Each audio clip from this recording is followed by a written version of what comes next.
महोदय, मैं आपके यहाँ बहुत उत्सुकता के साथ इसलिए आया हूँ कि मैं अपनी आँखों से यह देख सकूँ कि यहाँ क्या क्या हो रहा है और क्या करने का विचार है।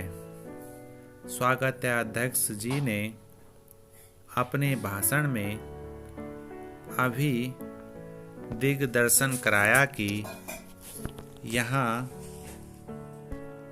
क्या तो आप करने जा रहे हैं, क्या क्या सरकार की ओर से किया जा रहा है और किन चीज़ों की कमी है।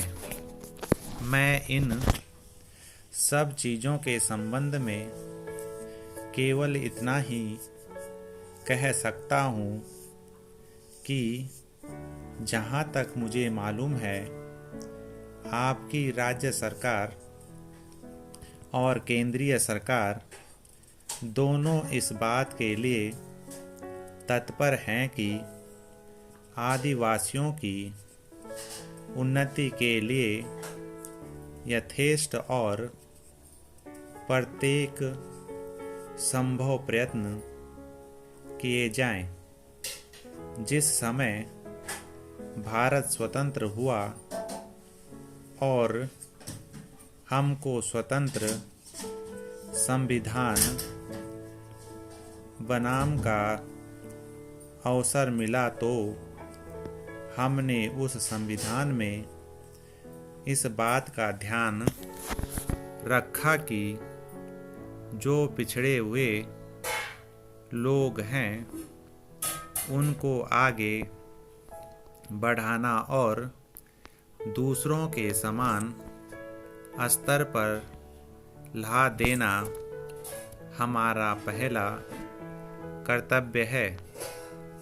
इसलिए संविधान में कुछ ऐसी विशेष धाराएं रखी गई जिनके अनुसार पिछड़े हुए लोगों को आगे बढ़ाने का काम हमारे ऊपर आया। पिछड़े हुए लोगों में 3 प्रकार के लोग हैं।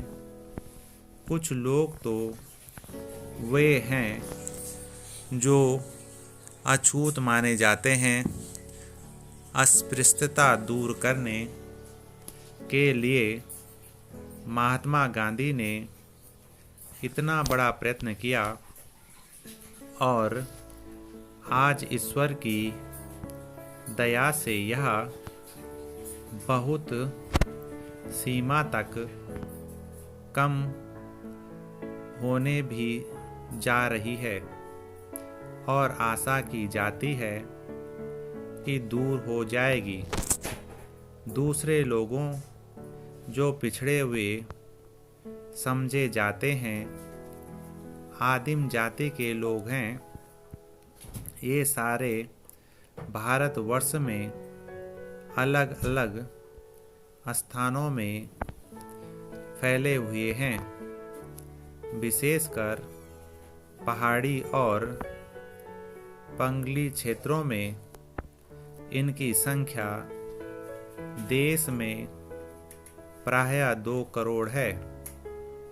35 करोड़ में यदि 2 करोड़ व्यक्ति इस प्रकार पीछे रह जाएं, तो यह हमें शोभा नहीं देता।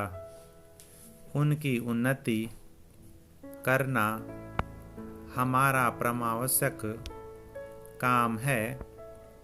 उनके अतिरिक्त कुछ ये लोग हैं जो इन दोनों से अलग, परंतु ये भी किसी कारणवश अन्य की तुलना में पीछे हैं।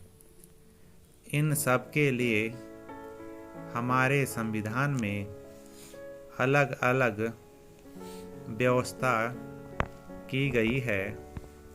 जहाँ तक आदिवासियों का प्रश्न है, उनके लिए विधान मंडलों अगर संसद में स्थान सुरक्षित रखे गए हैं, इन स्थानों के लिए ये अपने प्रतिनिधि चुनते हैं जो वहाँ जाकर उनके सुख दुख को रख सकते हैं और जहाँ से उनकी भलाई के लिए कुछ करवा सकते हैं। आज दिल्ली में जो संसद है और सभी राज्यों में जो